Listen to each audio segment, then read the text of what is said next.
Hello, ladies and gentlemen. Sometime, somewhere, someone's watching this during awards season, which is exactly why I'm proud to be hosting the 8th annual Crim Safe Security Video Game Awards.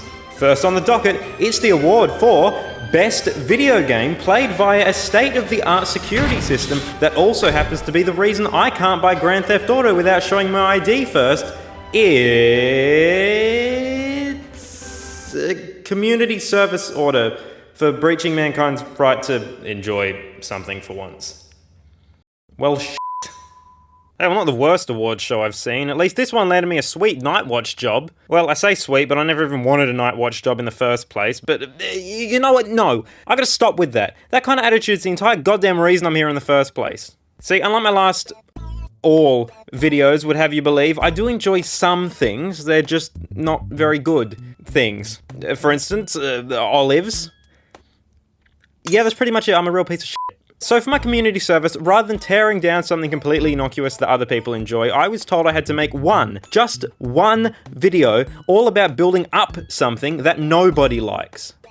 So what I pick? There's no way of knowing. There's no way. You just can't tell. Night Trap. Oh, wait, sorry. Night Trap is a game that I kind of like, yeah.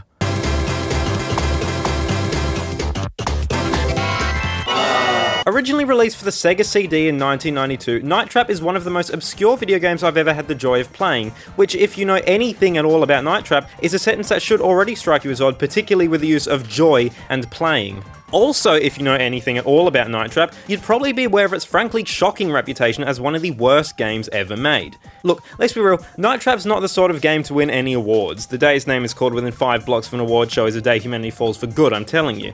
But man, if I can't help but love literally everything about it anyway. Sure, if 2001 A Space Odyssey is the best film of all time, then Night Trap's definitely more a 1992 or what the f*** is wrong with your face Odyssey. The final package is no Citizen Kane, but Night Trap still managed to live a very full life and do a lot of really great stuff, a good portion of which massively influenced the entire video game industry as a whole. Seriously, you'd be surprised. Look at this. Tell me, how does it make you feel? Angry? Distressed? Like a defenseless, oppressed child that just wants to see a pixelated man's spine ripped out through his neck for once in their life? Look, I get it. At one point in most of our lives, these were the bane of our existence. Blame Night Trap. See, at Night Trap, one of the most interesting games to hit and promptly unhit the market, and a game that I believe is hiding quite a bit of genius under its many flaws. Look, it is buried deep, but it's there. I gotta get the hell out of this job, so trust me, please. So join me as I explore one of the most unnecessarily controversial and unabashedly experimental games ever made in order to figure out what went wrong, but more importantly, what secretly went right with Night Trap. Starting, of course, with its history, which, if you've never heard even a lick of it before, is easily as bewildering as it is downright hilarious for all the wrong reasons.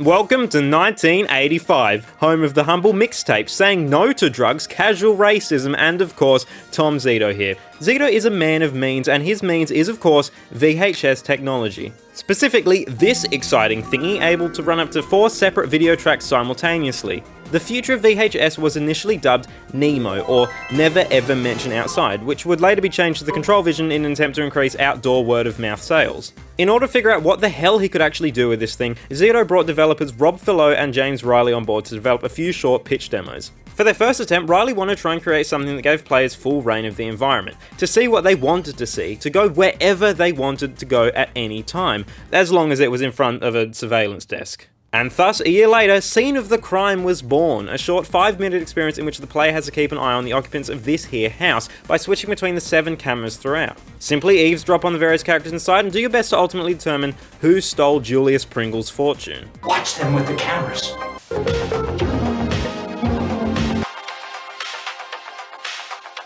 With their first demo hot off the press, the gang went and pitched it to Hasbro, who were quick to fund the Control Vision for better or worse. Despite being a genuinely interesting experiment, Scene of the Crime had one major flaw which was going to make it difficult to sell to anyone that wasn't just a pair of eyes, that being its severe lack of interactivity. All you do the entire time is just watch and click one button right at the end, and probably the wrong one at that. That's it. To fix this, the team basically decided to take scene of the crime and push it to the extreme. Now, instead of watching a few duels for a weird man with a joystick, you are going to be watching the guests at a slumber party, as well as a natural extension and added responsibility of activating traps to protect them from an onslaught of ninjas in rural California. I always envy the unflinching vision. Even though they were all fans of the idea, Hasbro wasn't, as, and write this down, it will be in the test, they were ironically very worried that any violence presented in the game would be too easily reproducible, and ordered the boys to change their game's enemies to, weed-whacking vampires. So, with Hasbro money now in hand and their game finally planned, it was surely now that Zito and co were realizing just how monstrous of a task they'd managed to give themselves, as everything in Night Trap had to be built around a very precise internal clock. As the player would be able to switch between any of the 8 cameras whenever they wanted, this meant it was absolutely crucial that everything looked like one long take, when of course, it wasn't. Instead, all the scenes in a given room were filmed in a row, which made lining them up all incredibly tedious. Not only was continuity absolutely crucial, but things like how long actors took to say their lines, how quickly they moved from one side of the room to the other, or exactly how many steps they were supposed to take, everything had to be perfect, otherwise the final product would be impossible to piece together. And even then, you have to consider the fact that multiple scenes following each character's individual side stories, as they meet up and break away or carry conversations from one room to the next, were often running side by side. Even a scene as simple as this one, with characters running across the background to move between rooms, had to be timed to the millisecond, so that the next scene of them arriving in the next room could be played at the right time without disrupting the next scene they're supposed to be in, with other characters who were in their own scenes which were also running alongside the others. The amount of effort the team put into getting it all just right is incredibly clear in the final product though, and it isn't until you see all 8 cameras running side by side that you really notice just how busy Night Trap is. The mansion really feels like one cohesive, living, breathing space, and it's much more immersive than it has any right to be. But thankfully, it's clear just from watching that all the actors involved were having one hell of a time. Honestly, if there's one film set I would have ever loved to be on, it's Night Trap's, without a doubt. But that still doesn't detract from just how much effort everyone had to have been putting in. I mean, I just want to reiterate that each individual shot also had to line up with 3 others at any given time. That's insane! I've made films before, I know how tough it is to get one shot right. How do you even conceptualize that? With a shiny new timeline, of course, birthed from the brilliant mind of James Riley himself. Oh, this is one of my favourite behind-the-scene pieces right here. It's fantastic. If, like me, you've ever wanted to know the exact timing of all the scenes in that wonderful little Night Trap game, then this is for you. It'll show you where they start, it'll show you where they end, it will even show you where they converge. It really can do all. I think. Seriously, it's fun to look at, but I've got to be honest, I have no idea how to read any of it. Thankfully though, someone did, because at long last in 1987, filming for Night Trap wrapped. And Hasbro bailed the f*** out of there. Because even to them, $1.5 million is enough spent to call it quits, which is funny because that's about how much Night Trap costs to film, not to mention the high manufacturing costs of the control vision, which would have ended up costing consumers a good 600 American bucks to own. More than a PS5 now, mind you, and over double the price of an NES, which was the current leading console at the time. That was all until 5 years later in 1992, when Sega reached out to Zito, who had actually started his own company in the meantime, Digital Pictures, with the proposal to translate them from VHS to CD and release them as launch titles for the upcoming Sega CD, finally setting forth the sheer beauty of Night Trap to the world, single-handedly putting an end to global famine, racism, Easter enders, and climate change once and for all. But we don't live in the good timeline. We live in the timeline where the release of Night Trap was met with the messiest, most uninformed, and frankly embarrassing US congressional hearings of all time, and the timeline where Neighbors got it instead. That's right, court is in session, and today the entire video game industry is on trial to determine whether or not video games, and I quote, teach a child to enjoy inflicting torture. The evidence, Mortal Kombat, and Night Trap. Goddamn Night Trap. In particular, this game over scene right here, which very obviously depicts and encourages graphic and gratuitous violence against women with strong overtones of sexual violence and objectification to boot. I simply cannot believe that such an atrocious game would ever exist in this day and age. What do you have to say about this, Senator Byron Dorgan? It is a sick, disgusting video game in my judgment. It's an effort to trap and kill women. What the f***? See, obviously the biggest problem with the hearing was just how little everyone involved actually knew about Night Trap.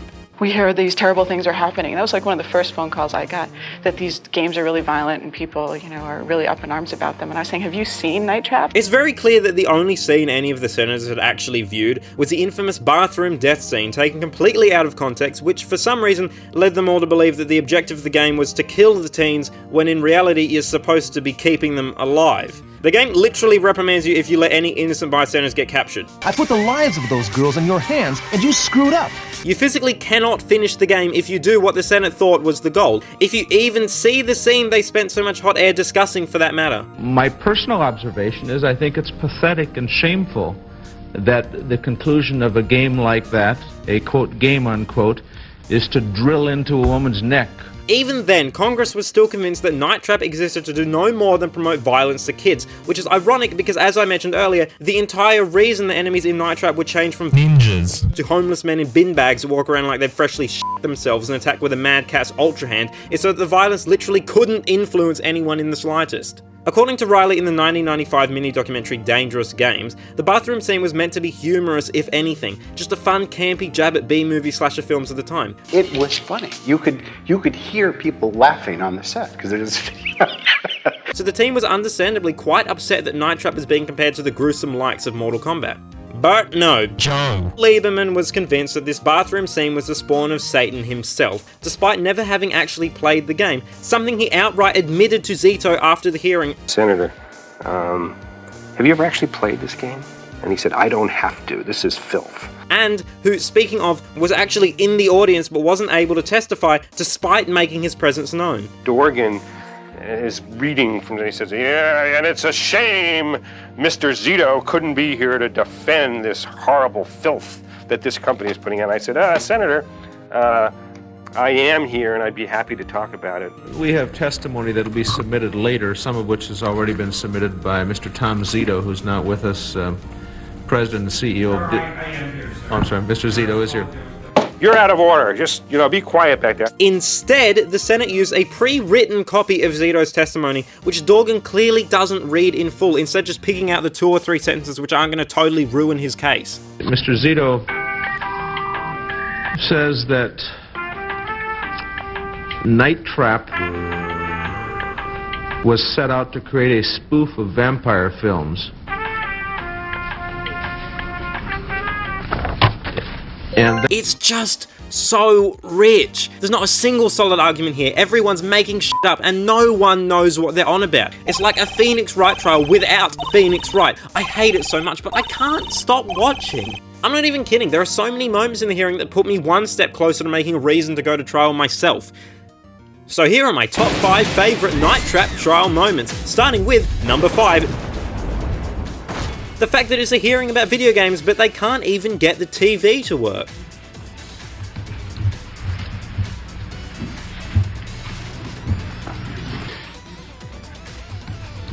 Number 4.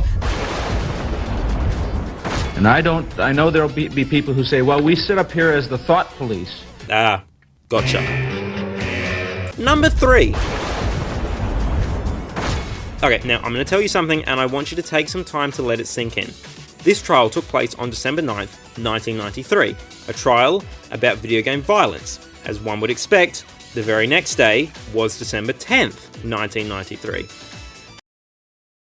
I rest my case. Number 4. There is a new field emerging called cybersex and dildonics. That's not a joke. And what it amounts to is pornography being placed on CD-ROM technology. Imagine that getting into the hands of a 13 or 14-year-old who's had no sexual experience or encounters, and they work on those models in the video game context or in the computer context for 3 or 4 years, and then they finally meet, a real woman on a date. I would not want to date that kid, frankly. Right. Number 2. I mean, how would you like to have a teenage daughter go out on a date with someone who's just watched or played 3 hours of that game? Actually, of all the nonsense these guys are spouting, that's the only thing I actually agree with. Because to be fair, if I was some babe going out with a hot date and he told me that his favourite video game is Night Trap before grabbing his glass of wine with a trash picker and promptly blowing mud, I would probably end it right there. Probably. And number 1. That bit where Dorgan toots his own horn about how much he hates censorship before coming out and saying that. As I've indicated before, I think that all of us have great trouble with this question of censorship. Despite the fact that the hearing was never about censorship in the first place, basically revealing his true intentions for the trial. Which would also explain why he and Lieberman were so resistant to all of the solutions that are suggested towards the end. I find that kind of interesting, so I thought I'd mention that. No jokes here. There's even a bit where Lieberman approves of how Nintendo was able to make Mortal Kombat safe for children and encourages Sega to do the same, by censoring it. You know, like censorship, something the guy doesn't endorse. Like, come on, just make up your mind, man. And finally, number 1. I don't know, the part where Lieberman holds up the court at gunpoint. You didn't watch all the footage I did, you didn't suffer like I did. You try and prove that never happened. So yeah, on this day, the United States Congress cemented itself as the greatest train wreck of all time. An atrocity, if you will?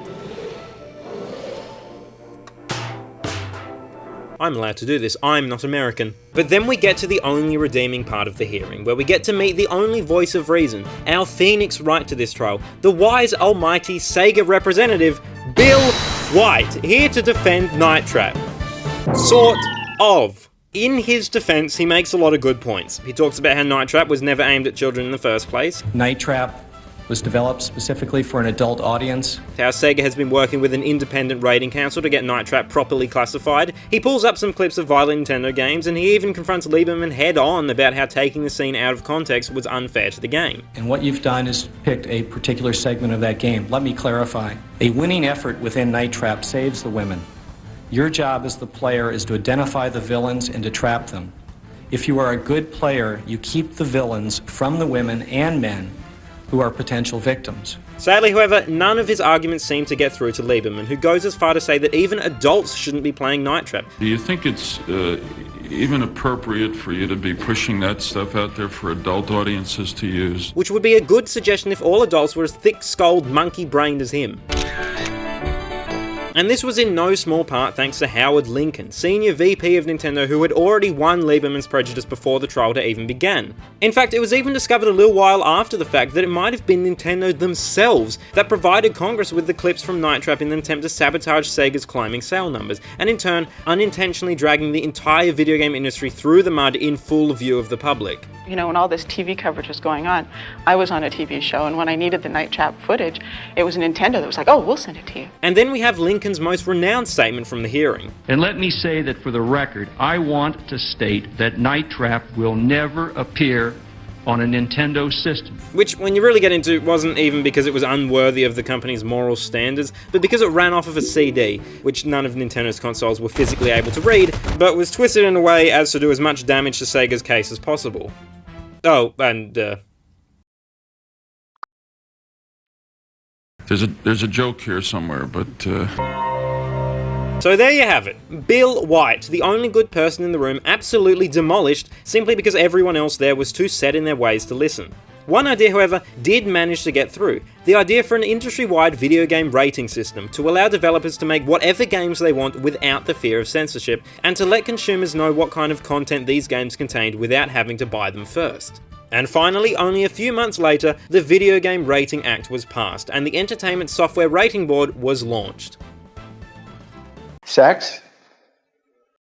See, if anything, it's sort of a good thing all those senators were so f***ed in the head, because after 3 hours of talking without actually saying a whole lot, we ended up with the ESRB, and PEGI, and CERO, and the ACB, the WAP, all of which are incredibly vital systems nowadays when it comes to making informed choices about the types of video games we and our families play. And that's great. Praise Bill White. Oh, and ironically enough, once the ESRB was up and running, Nintendo ended up releasing the uncensored version of Mortal Kombat that was so badly panned at the hearing, like the bootlickers they are. So is that just something? But what became of Night Trap? Well, funnily enough, the hearing actually ended up boosting its popularity tenfold. Howard, I owe all the sales of Night Trap to you. Over 50,000 copies of the game were sold the next week alone, before its sale was banned in most stores and Sega withdrew it from the market entirely. Want to sell something to 16-year-old boys? Get it banned by Toys R Us.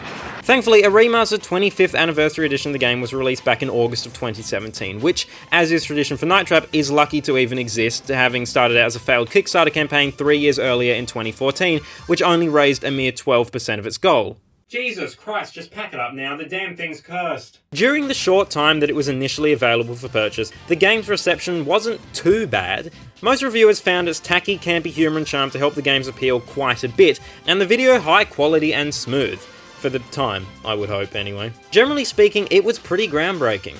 These days, however, we've all had a lot of time to really consider just what we think of Night Trap as a society, and everyone f***ing hates it. But should they?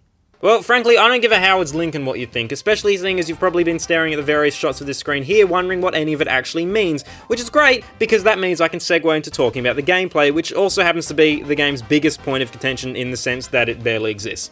See, these down here are your 8 surveillance cameras, one for each of the 8 main rooms in the house. You've got the downstairs hall, the kitchen, the entryway, the living room, the ensuite, the bedroom, the upstairs hall, and the driveway. Your job is to switch between the cameras and keep an eye on the slumber party guests to work out what exactly is going on around here.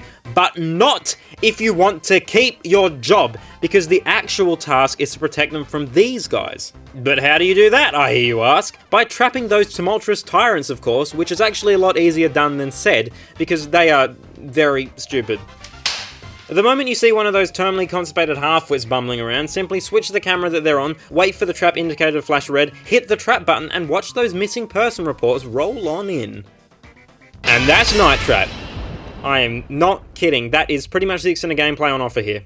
Unlike most of you free thinkers though, I don't think that's inherently a bad thing. See, Night Trap was never supposed to be complicated because it was never supposed to be more than live action interactives. You gotta remember that this game was originally intended to be played on what was basically a glorified VCR, so naturally it is quite a bit simpler than the average video game. What it does do though, is make you feel like you have control over the insane slasher film that's unraveling in front of you, even if the control is relatively limited. It's that whole fly on the wall thing. You really are just peeking into the lives of the people in this house, and it's tough not to get distracted and end up invested in the cheesy subpar story, which is of course easily the best part of the game, and goes a little something like this. So a bunch of teenagers recently went missing at this winery estate owned by this Martin family. To try and figure out what happened to them, a team of special operatives were sent into the house, where they discovered a series of hidden traps the family had installed for normal reasons, probably to catch any of the loose grapes or something. I don't know, I'm not a winist. Jump ahead to present day, where we get to meet Lieutenant Sims, who Mr. Eugene Provenzo had so graciously offered to introduce us to.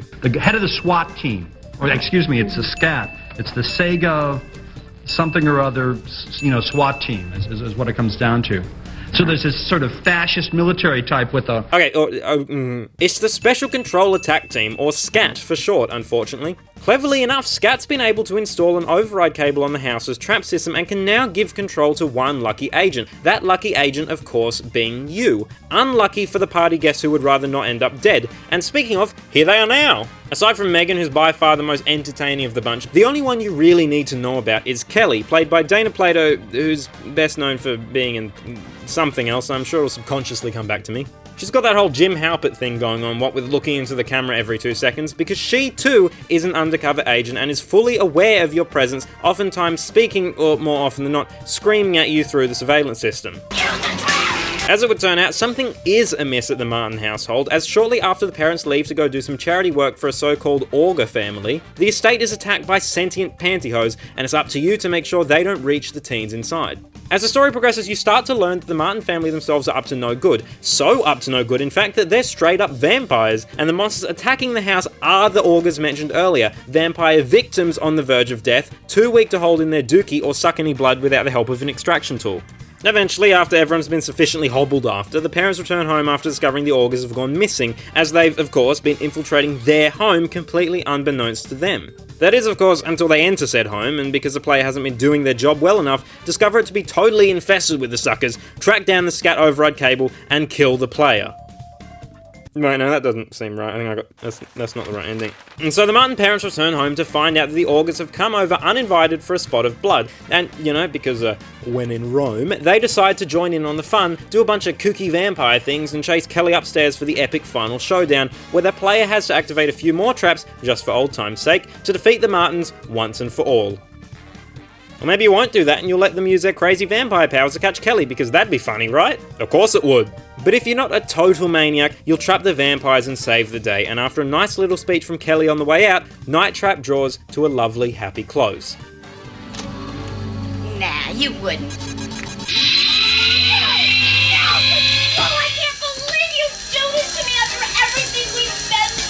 Just for old time's sake. But good luck finding any of that out for yourself. See, one of Night Trap's biggest inspirations was the 1981 post-modern play Tamara, which features 10 characters and multiple parallel intersecting stories across 13 different rooms, with the spectators joining the actors on stage and following them around the set. From here, it's up to the individual audience members to decide how they want to approach said stories, because what might be right for you might not be right for some. Whether that be by following one character the entire time, maybe switching between characters over the course of the play, or even just hanging around in the one room to see who shows up. The idea is that not only will every spectator have a unique viewing experience, but that they wouldn't be able to learn the entire story without seeing it multiple times. And it's really kind of interesting because every time I come back, it's completely different. And this is definitely reflected in Night Trap's presentation, in a few different ways. While there are 8 different cameras situated around the house, thanks to the limitations of the control vision, only 4 of them are ever active at any given time. But that still provides more than enough opportunity to miss a bunch of really great stuff every time you play. Night Trap really makes you feel like you're overseeing some random surveillance system, and I guess especially interesting as the characters start to form their own little groups and get all sorts of wacky, like making rat sounds in the bathroom, fending off a wild boat-obsessed Jamaican man. Me boat! Oh! Or, you know, manslaughter, that works too, I guess. And while it's all well and good to just do your job and focus purely on capturing augers, you can just as easily end up missing a bunch of really interesting and sometimes important context. For instance, if you aren't paying enough attention to the driveway camera, you might miss the fact that the boat-obsessed Jamaican man is not actually a boat-obsessed Jamaican man, but one of SCAT's agents posing as a boat-obsessed Jamaican man. I think we should give him the old Jamaican number, aren't you? Or if you aren't keeping an eye on Danny in his own personal murder spree, you might know that you aren't supposed to trap this auger here because it's actually the weird neighbor's kid trying to break and enter Hitman style. Hey, come on everyone, let's go down to the lake. Yes, Ray, if you're not, you take care of it.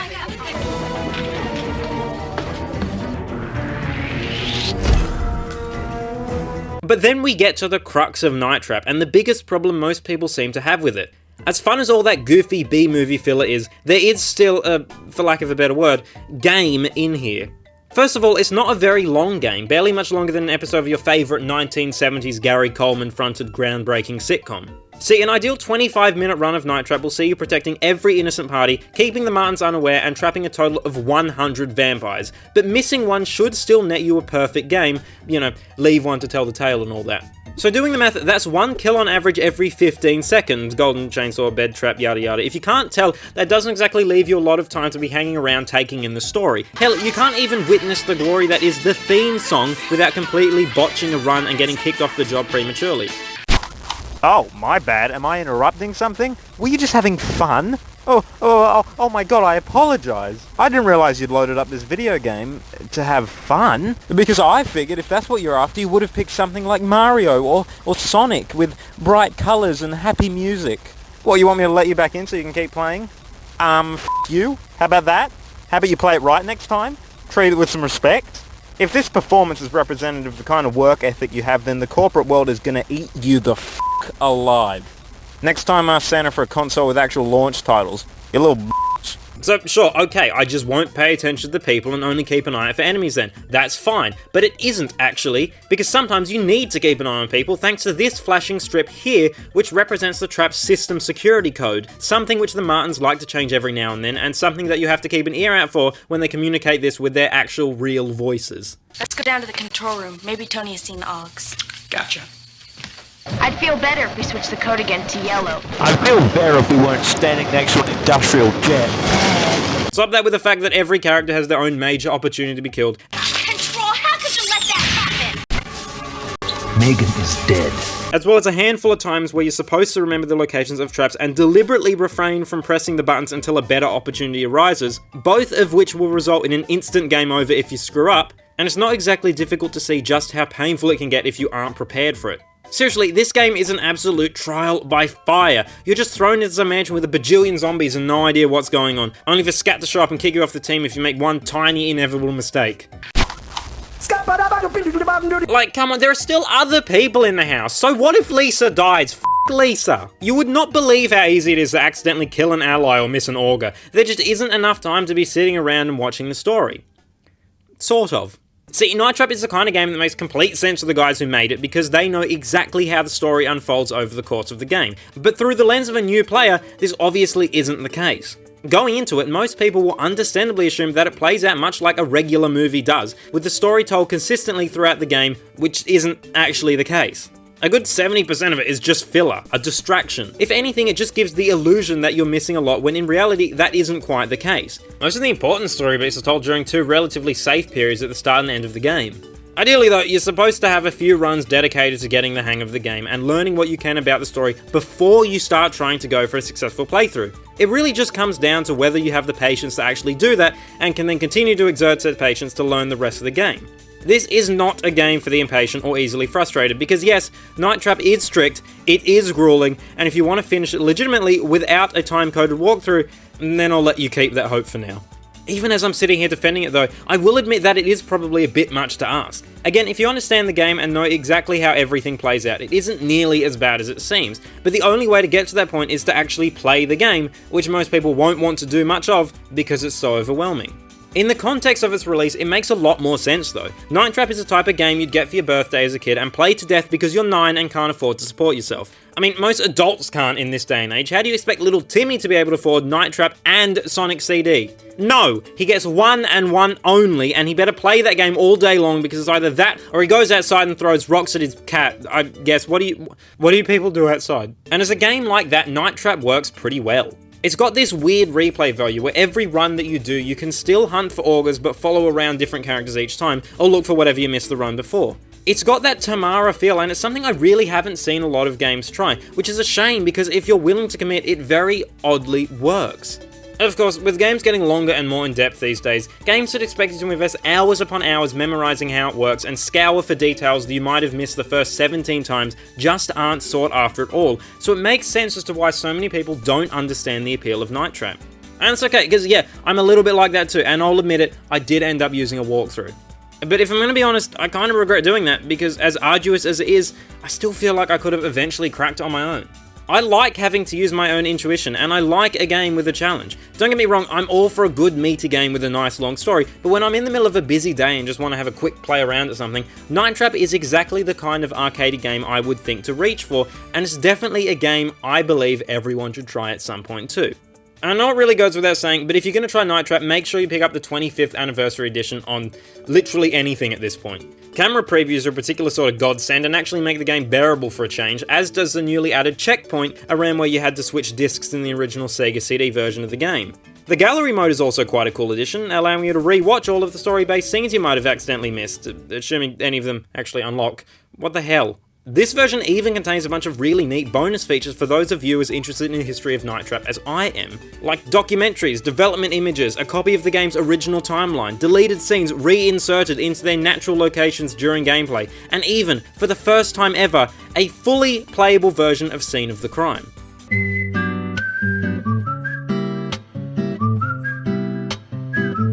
Hell yeah, 25 years worth waiting. And hey, if it turns out that you actually despise Night Trap and kinda wish it had have been censored all those years ago, then who gives a shit? At the very least, Night Trap is representative of a very interesting and very important time in video game history that we should all look back on for a good chuckle whenever we're feeling down, before getting all down again when we realise that our world's run by a bunch of raisins. Plus, the F&V genre has been undergoing a sort of renaissance as of late, with plenty of great games like Her Story, Late Shift, At Dead of Night, Simulacra, you get the picture. And I can't help but feel that may not have been the case if it weren't for Night Trap's influence. Another such game is the critically acclaimed, as opposed to the critically reviewed, Night Trap, Not for Broadcast, which puts you in charge of controlling a live news feed, switching cameras, running ads, bleeping naughty language, and generally just controlling the media as a whole, for better or worse. So it's time to find out who will National Nightly win, and who will National Nightly lose. This game especially feels very reminiscent of Night Trap, but on a much grander, more refined scale, especially with the whole do your job, don't get distracted thing it has going on. It's just as stressful and just as overwhelming, but definitely does a better job of easing the player in and giving them a reason to keep playing. Not for Broadcast is an amazing game that takes everything good about Night Trap, fleshes it out, and turns it into an undeniably brilliant experience that is legitimately one of the greatest games I've ever played. And at the very least, goes to show just how much potential Night Trap's mechanics and ideas had, and just how much better they can be utilised in this day and age. Obligatory FNAF reference. In the end, I don't think Night Trap is really that bad of an experience. It really just comes down to knowing what you're in for and knowing what it's trying to be. That being said, it's certainly not the best thing that I've ever played, not by a long shot, but what it is a little bit of stupid 80s fun and an integral piece of gaming history to boot. In fact, I feel like one of the main reasons Night Trap gets so much bad rap these days is because of its history. For a game that was not only lucky to have ever been made in the first place, but one that stirred a worldwide controversy before being outright banned, it wouldn't surprise me if most people go into it for the first time expecting to see something legitimately shocking, which, as we know after today, isn't quite the case. Understanding Night Trap goes much deeper than just its backstory though. If you want to enjoy Night Trap, you need to consider it in the context of the time it was made. Night Trap was the pioneer of the F&V genre, so naturally it's still going to have a few kinks to iron out. As pretentious as it sounds, I just don't think the world was ready for Night Trap. I mean, this game both looks and feels like the kind of experimental niche indie title you'd see today, more than it does any kind of first-party game you'd see launch alongside a brand new console. To its own detriment, Night Trap was simply just far too ahead of its time. The ideas were all there, but the technology clearly wasn't, and the fact that it took another 25 years for it to release in a more playable form doesn't really help its case. It's funny, but 30 years later, the relaunch of Night Trap may in fact be a better time, both in terms of the audience awareness and in terms of the technology, than it was back when we launched it. That being said, if you go into Night Trap knowing that what you're getting isn't really a game as much as it is an interactive movie that you're supposed to take your time with rather than rushing through, appreciate it as a unique piece of 80s memorabilia with one hell of a theme song, don't take it seriously in the slightest, and that, for the love of God, there are no naked boobies, you should still be able to find plenty of fun in the Night Trap. Or not. Who knows? It is a very divisive game after all, and yeah, I realise that for a video with the goal of convincing you that Night Trap isn't that bad, ending with, oh yeah, do what you want, isn't really fulfilling. But, come on, I didn't want to generalise, you know? Like, I didn't want to say that you'd have an amazing time in case you didn't. Like, it's a very unique game and it is somewhat flawed, but aren't we all? I mean, you certainly are, but you don't hear me shaming you publicly on a different internet forum every 2 weeks. Well, shit! We're having technical difficulties with the lighting system. The green light is not working. Mr. Lincoln, just